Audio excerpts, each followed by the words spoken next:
Assalamualaikum warahmatullahi wabarakatuh.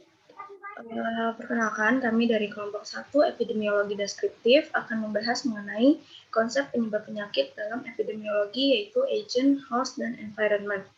Sebelumnya izinkan kami untuk memperkenalkan diri. Saya Medi Wiradati. Saya Afifah Faida. Saya Nabila Aulia Ainaya. Saya Alfira Novitasari. Pada pembahasan kali ini, kami mengambil dari dua jurnal yang berbeda. Artikel pertama itu dari jurnal Aspirator dengan judul Demam Berdarah Dengue, Epidemiologi, Patogenesis, dan Faktor Risiko Penularan. Dan artikel yang kedua kita ambil dari UNES, Journal of Public Health, dengan judul Analisis Spasial Kejadian Demam Berdarah Dengue berdasarkan kepadatan penduduk. Pembahasan kita kali ini ada 8. Yang pertama adalah konsep penyebab penyakit, segitiga epidemiologi, keterpaparan dan kerentanan, hubungan asosiasi, pengertian host agent environment, klasifikasi agent, interaksi host agent environment, dan proses terjadinya penyakit. Ya, selanjutnya saya akan menjelaskan mengenai konsep penyebab penyakit. Jadi di konsep penyebab penyakit ini saya akan menjelaskan 3 masalah. Yang pertama ada pengertian demam berdarahnya, kemudian ada penyebab penyakit demam berdarah, dan yang terakhir ada cara penularan demam berdarah. Menurut Hadi Negoro di tahun 2013, demam berdarah atau DBD adalah penyakit menular yang disebabkan oleh virus dengue yang ditularkan melalui gigitan nyamuk Aedes aegypti. Kemudian dari Sugianto di tahun 2010 juga penyakit ini adalah penyakit demam akut yang disebabkan oleh 4 jenis virus dengue dan ditandai dengan 4 gejala klinis, yaitu ada demam tinggi, kemudian manifestasi perdarahan, ada hepatomegali atau kondisi membesarnya hati melebihi ukuran normalnya, dan yang terakhir itu ada tanda-tanda kegagalan sirkulasi sampai dengan timbulnya sindrom renjatan dengue sebagai akibat dari kebocoran plasma yang dapat menyebabkan kematian. Nah, di pengertian ini dalam jurnal juga dijelaskan tanda-tanda yang tadi saya sebutkan. Di sini saya mencantumkan bahwa ada perbedaan antara demam dengue dalam skala ringan dengan DBD atau demam berdarah dengue. Disebabkan oleh virus yang sama, tetapi mekanisme patologisnya berbeda dan menyebabkan perbedaan klinis. Perbedaan utama adalah pada renjatan yang khas pada DBD yang disebabkan kebocoran plasma yang diduga karena proses imunologi. Pada demam berdarah dengue, hal ini tidak terjadi. Nah, kemudian yang kedua, ada penyebab terjadinya DBD, yaitu karena adanya virus. Dan virus ini perlu adanya perantara untuk bisa masuk ke dalam tubuh manusia. Perantara atau vektor ini ialah nyamuk Aedes aegypti atau Aedes albopictus. Nah, kedua nyamuk ini hampir serupa, tetapi yang lebih banyak menularkan demam berdarah adalah nyamuk Aedes aegypti. Nah, badan nyamuk ini terlihat lebih kecil daripada nyamuk rumah yang biasanya. Serta karakteristik nyamuk jenis ini adalah pada bahan dan tungkai nyamuk terdapat belang hitam dan putih. Nah, kemudian yang ketiga ada cara penularannya. Di sini pada jurnalnya juga mencantumkan bahwa ada beberapa cara penularan virus dengue ini, dan yang paling tinggi adalah melalui gigitan nyamuk Aedes aegypti. Jadi, seseorang yang dalam darahnya mengandung virus dengue merupakan sumber penularan penyakit DBD dalam darahnya ini, dan dia akan berinkubasi selama 4-7 hari, mulai dari 1-2 hari sebelum demam. Nah, kemudian bila penderita tersebut digigit nyamuk penular, maka virus dalam darah akan ikut terhisap masuk dalam lambung nyamuk. Selanjutnya, si virus ini akan memperbanyak diri dan tersebar di berbagai jaringan tubuh nyamuk, termasuk di dalam kelenjar liurnya. Kira-kira 1 minggu setelah menghisap darah penderita, nyamuk tersebut siap untuk menularkan kepada orang lain. Masalah inkubasi sentrik itu atau kata lain untuk menyebarkan ke orang lain. Nah, virus ini akan tetap berada dalam tubuh nyamuk sepanjang hidupnya. Yang kedua, di sini saya akan menjelaskan terkait segitiga epidemiologi. Nah, di sini ada yang saya tuliskan ada host, yaitu penjamu, kemudian agen, yaitu penyebabnya, dan environment, yaitu lingkungan. Selanjutnya, yaitu agent atau penyebab penyakit. Di sini, semua unsur atau elemen hidup dan mati yang kehadiran atau ketidakhadirannya apabila diikuti dengan kontak yang efektif dengan manusia, rentan dalam keadaan yang memungkinkan akan menjadi stimulus untuk mengisi dan memudahkan terjadinya suatu proses penyakit.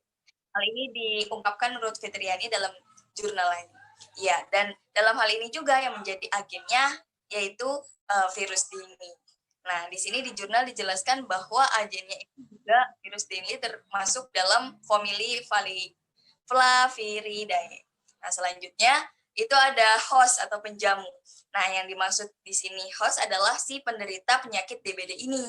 Antara faktor yang bisa menjadi host itu bisa dari umur, ras, sosial ekonomi, cara hidup, status perkawinan, hereditas, nutrisi, dan imunitas. Kemudian di sini juga selanjutnya saya akan menjelaskan lingkungan, karena termasuk dalam segitiga epidemiologi. Nah, lingkungan ini terbagi menjadi 4, ada lingkungan fisik, lingkungan kimia, lingkungan biologi, dan lingkungan sosial. Kalau di lingkungan fisik ini terdapat curah hujan, kemudian kelembapan, temperatur udara, kecepatan angin, sinar matahari, ketinggian tempat. Semua ini berpengaruh langsung terhadap komposisi spesies, faktor habitat, perkembangan nyamuk sebagai vektor, populasi, longevitas, dan penularannya.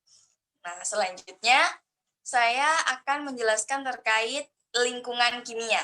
Di sini, air adalah salah satu lingkungan kimia, adalah materi yang sangat penting dalam kehidupan. Tidak ada satupun makhluk hidup yang dapat hidup tanpa air. Di sini, habitat nyamuk pradewasa berperan banyak di air. Dan air ini sangat berperan penting untuk perkembangbiakan si nyamuk.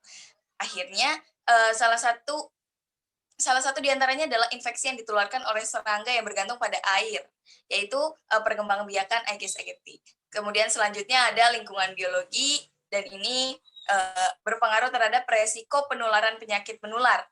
Hal yang berpengaruh antara lain jenis parasit, status kekebalan tubuh penduduk, jenis dan populasi, serta potensi dari vektor dan adanya predator serta populasi hewan yang ada. Selanjutnya, itu yang terakhir ada lingkungan sosial ekonomi. Di sini saya menyantumkan menurut Andriani di tahun 2001, secara umum, faktor yang berkaitan dengan lingkungan sosial ekonomi adalah kepadatan penduduk akan mempengaruhi ketersediaan makanan dan kemudahan dalam penyebaran penyakit. Kemudian kehidupan sosial seperti perkumpulan olahraga, fasilitas kesehatan, fasilitas pendidikan, fasilitas ibadah, dan lain sebagainya. Kemudian ada stratifikasi sosial berdasarkan tingkat pendidikan, pekerjaan, etnis, dan sebagainya. Selanjutnya juga ada kemiskinan. Ada kemiskinan biasanya berkaitan dengan malnutrisi. Fasilitas yang tidak memadai secara tidak langsung merupakan faktor penunjang dalam proses penyebaran penyakit menular ini. Dan yang terakhir ada keberadaan dan ketersediaan fasilitas kesehatan. Iya, selanjutnya ada keterpaparan dan kerentanan.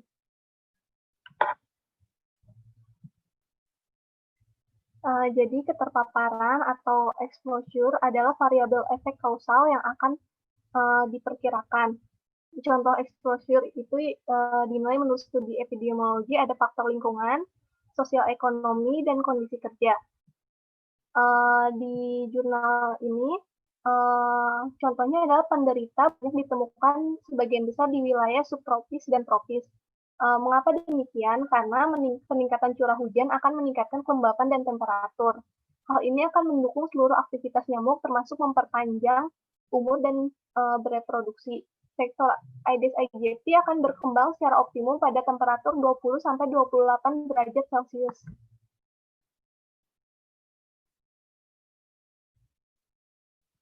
Selanjutnya yaitu virus dengue ini terlaporkan banyak ada di daerah perkotaan atau berpenduduk padat. Tinggal di wilayah padat penduduk itu mempengaruhi proses penularan dan pemindahan penyakit dari satu orang ke orang lain. Tanpa adanya upaya pencegahan yang memadai, Semakin padat penduduk, maka menyebabkan semakin kondusif perkembangan virus, sehingga dapat mengakibatkan tingginya penularan.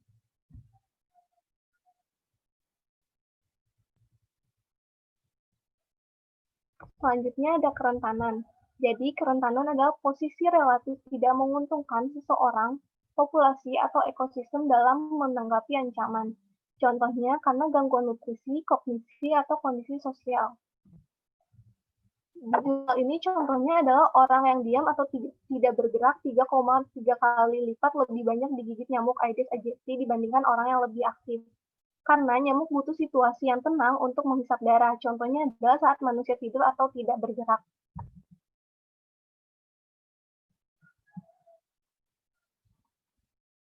Selanjutnya, kekebalan host dipengaruhi oleh usia dan status gizi. Jadi, kebanyakan penderita DBD ini ada di usia kurang dari 15 tahun. Mengapa demikian? Karena disebabkan karena anak-anak banyak beraktivitas di luar ruangan. Bisa juga karena tergigit di lingkungan sekolah yang kesehatan lingkungannya tidak terjaga. Selanjutnya, tidak terpenuhinya asupan gizi. Gizi makro yang berpengaruh pada sistem kekebalan tubuh. Selain zat gizi makro, disebutkan pula bahwa zat gizi mikro seperti besi dan seng mempengaruhi respon kekebalan tubuh. Selanjutnya ada hubungan asosiasi. Hubungan asosiasi dalam bidang epidemiologi adalah hubungan keterikatan atau saling pengaruh antara dua variabel atau lebih, di mana hubungan tersebut dapat bersifat hubungan sebab akibat maupun yang bukan sebab akibat.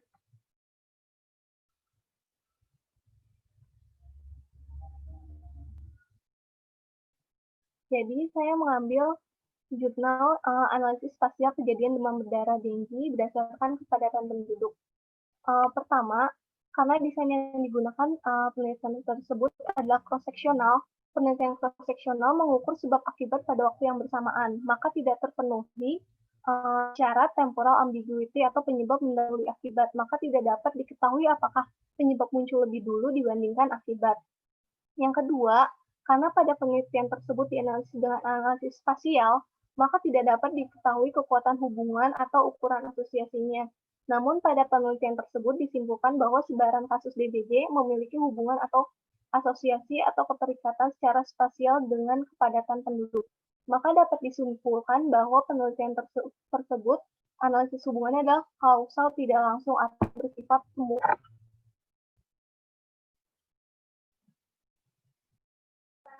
Selanjutnya, pembahasannya itu mengenai pengertian host, agent, dan environment. Seperti yang sudah dijelaskan sebelumnya, agent itu adalah unsur organisme hidup atau kuman infeksi yang menyebabkan terjadinya suatu penyakit. Sedangkan host merupakan organisme tempat terjadinya proses alamiah penyakit, biasanya mengacu pada manusia yang bisa terkena penyakit. Environment itu adalah lingkungan, lingkungan atau faktor ekstrinsik yang mempengaruhi agent dan peluang paparan. Faktor lingkungan meliputi faktor fisik, faktor biologis, faktor sosial, ekonomi.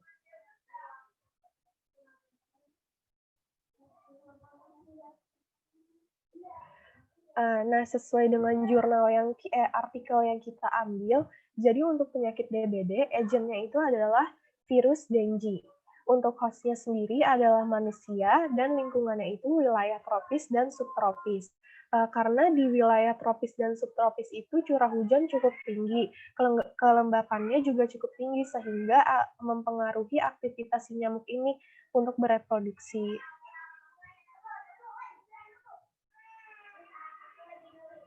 Pembahasan selanjutnya adalah klasifikasi agent.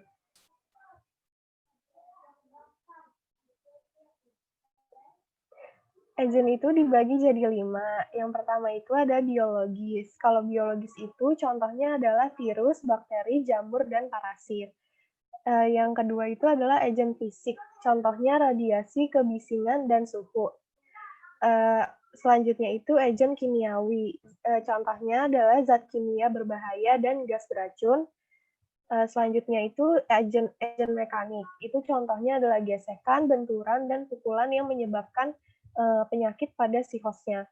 Terus yang terakhir itu ada agent nutrien. Contohnya karbohidrat, protein, lemak, vitamin, dan mineral. Nah, untuk kasus DBD ini, agennya itu termasuk ke dalam klasifikasi agen biologis karena disebabkan oleh virus, yaitu virus Dengue. Baik, yang selanjutnya ada interaksi antara host, agent, dan environment. Pada penyakit yang kami bahas saat ini, yaitu penyakit demam berdarah dengue. Yang pertama ada interaksi antara host dan agent, di mana hostnya adalah manusia dan agentnya adalah virus dengue. Jadi pada kondisi interaksi ini, kondisi hostnya sudah terpapar oleh agent. Jadi nyamuk Aedes aegypti menggigit atau menghisap darah host yang terjangkit virus dengue. Kemudian nyamuk yang sudah terinfeksi oleh virus dengue itu menggigit host yang lainnya yang di mana host tersebut dengan imunitas rendah sehingga lebih rentan untuk terinfeksi virus dengue. Kemudian virus dengue tersebut masuk dan tinggal di tubuh host sehingga menstimulasi tubuh host dan menimbulkan tanda serta gejala dari penyakit DBD. Nah, gejala yang ditimbulkan dapat berupa meriang, demam, dan mimisan. Nah, saat terjadi gejala-gejala tersebut, host tersebut memeriksakannya ke rumah sakit dan dites melalui tes laboratorium. Kemudian hasil tesnya menunjukkan penurunan trombosit. Maka di sini sudah ada interaksi antara host dan agentnya. Kemudian interaksi antara host dan environment, di mana lingkungan atau environment itu merupakan lingkungan tempat tinggal dari host tersebut. Jadi dalam kondisi ini, kejadian kesakitan DBD yang dialami host dipengaruhi oleh lingkungannya, seperti lingkungan tempat tinggal host yang merupakan pemukiman padat penduduk, lalu lingkungan tempat tinggal host terdapat banyak tumpukan barang yang tidak terpakai dan jarang dibersihkan. Kemudian ada lingkungan tempat tinggal host yang banyak atau banyak genangan air dan bak mandi yang jarang dibersihkan sehingga menjadi tempat tinggal dari vektor yang membawa virus dengue. Kemudian banyak gantungan baju di rumah host. Kemudian saat sudah muncul tanda dan gejala dari infeksi virus dengue ini, hostnya itu tidak langsung memeriksakan kondisinya ke fasilitas kesehatan sehingga membuat keadaan tubuh host menjadi lebih parah. Interaksi yang ketiga ini antara agent dan environment-nya. Nah, dalam kondisi ini, kondisi agentnya sudah dipengaruhi oleh lingkungannya, seperti, jadi kan agentnya ini virus dengue. Nah, virus dengue ini dipengaruhi oleh lingkungannya seperti cuaca, suhu, terus juga kelembapan udara yang menyebabkan virus dengue itu bisa bereproduksi dengan lebih cepat dan juga dipengaruhi oleh lingkungan yang lainnya, seperti lingkungan di rumah di tempat tinggal host banyak barang yang tidak terpakai sehingga keadaan tersebut menjadi tempat berkembang biaknya dari vektor virus dengue tersebut, yaitu nyamuk Aedes aegypti yang dapat meningkatkan kejadian kesakitan DBD nantinya. Kemudian ada juga lingkungan yang banyak genangan air yang sudah disebutkan sebelumnya yang menyebabkan itu juga menjadi tempat berkembang biaknya nyamuk Aedes aegypti. Selanjutnya ada proses terjadinya penyakit. Nah, DBD merupakan penyakit infeksi yang diakibatkan oleh virus dengue yang ditularkan melalui vektor nyamuk Aedes aegypti dan Aedes albopictus betina yang banyak ditemukan di daerah tropis maupun subtropis di berbagai belahan dunia. Kejadian demam berdarah disebabkan karena adanya ketidakseimbangan antara host agent dan environment. Nah, biasanya penderita demam berdarah dapat ditunjukkan dengan gejala demam, menggigil, muncul ruam pada kulit, sakit kepala, nyeri otot, mual dan muntah, sakit tenggorokan, dan gejala-gejala lainnya. Nah, gejala-gejala tersebut dapat berlangsung selama 2-7 hari dengan masa inkubasi sekitar 4-10 hari setelah gigitan nyamuk yang terinfeksi virus dengue. Nah, berikut ini merupakan bagian kejadian infeksi dari virus ini. Jadi, sebelumnya ada interaksi antara agent, host, dan environment. Nah, setiap komponen ini, seperti komponen agent, host, environment tersebut, dipengaruhi oleh faktor-faktornya tersendiri, seperti agent-agentnya itu kan merupakan virus dengue. Nah, virus dengue ini dipengaruhi oleh virulensi dan tipenya. Nah, virulensi itu sendiri kemampuan agent untuk menimbulkan kesakitan atau untuk masuk ke dalam tubuh host untuk menimbulkan penyakit. Kemudian dari hostnya sendiri itu bisa dipengaruhi dari gizi, terus dari umur, dari jenis kelamin, dari etnisnya, itu dari imunitas, dari gizi host, misalkan gizi hostnya, asupan gizi host kurang, itu kan bisa menyebabkan imunitasnya nanti jadi tidak optimal. Nah, itu bisa jadi kerentanan dalam tubuh host, dan nantinya di saat ada nyamuk yang membawa virus dengue menggigit tubuh host, maka itu lebih rentan untuk terinfeksi. Kemudian lingkungan juga mempengaruhi seperti yang sudah disebutkan oleh Alvira tadi, seperti kelembapan, cuaca, kemudian banyaknya genangan air, banyaknya tumpukan barang, dan sebagainya. Nah, kemudian ini adalah riwayat alamiah penyakit, di mana ada fase prepatogenesis, fase patogenesis, dan fase penyakit akhir. Nah, di fase prepatogenesis ini belum terdapat interaksi antara host, agent, dan environment. Jadi virus dengue atau agentnya itu belum masuk ke tubuh host. Dan karena virus dengue ini belum masuk ke tubuh host, jadi belum ada tanda maupun gejala yang dialami oleh host. Kemudian di masa patogenesis. Nah, di masa patogenesis ini ada tahap inkubasi dan juga tahap penyakit dini. Nah, di tahap inkubasi ini, agentnya sudah masuk ke tubuh host, sehingga menyebabkan timbulnya gejala-gejala pada tubuh host seperti demam, pusing, dan nyeri otot. Selanjutnya ada tahap penyakit dini. Nah, di tahap penyakit dini ini, gejala-gejala yang dialami host itu sudah lebih terlihat gitu, seperti demam akut, suhu badan yang meningkat drastis, dan nanti di hari kelima hingga hari ketujuh itu biasanya menurun, terus nanti terjadi peningkatan lagi. Dan yang terakhir di fase penyakit akhir. Nah, di fase penyakit akhir ini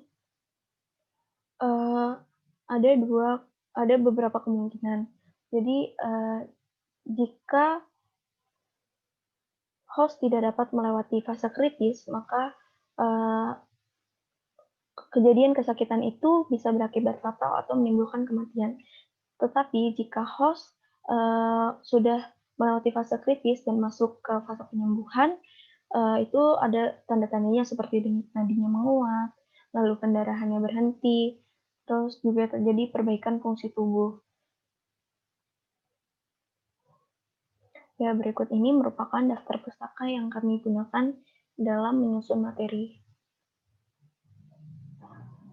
Sekian pemaparan dari kelompok 1, kurang lebihnya mohon maaf. Wassalamualaikum warahmatullahi wabarakatuh.